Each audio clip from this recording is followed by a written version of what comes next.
Have you guys ever heard the reason why I got into chiropractic or where a lot of my passion stems from? Okay. It comes down to a lot of the, you look in the newspapers and stuff nowadays, especially lately, there's a big opioid epidemic, right? Okay. America's very addicted to opioids, painkillers, and things like that. Okay.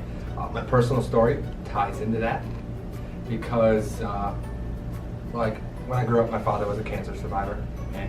And I know I've shared with you guys a little bit of it, but there's a lot more detail to it that I probably haven't shared with you guys. So he had less than 10% chance of living, and he actually ended up beating cancer through it, survived it, and went home without actual painkillers.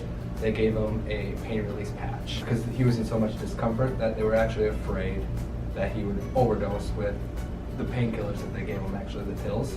So they gave him a patch that they put on his arm. The day after he got that, my mom came home to him unconscious on our floor, and the pain release patch released it all at once. And so he had all that pain medication released at one dosage. Okay? So we rushed him to the hospital. He ended up surviving that as well. Okay? Within a 24-hour period of being released, we had to call we did have to call the 911 because my dad was having a heart attack because he was on too many prescription medications, and 3 of them were contraindicated for him to be on. Okay? So here's a man that had less than 10% chance of living, okay? Beat cancer within a 24-hour period, have a pain release patch that failed and nearly put him in a coma, and then within 24 hours of being released again was on too many prescription medications that caused a heart attack, which put him right back into the hospital for another few days.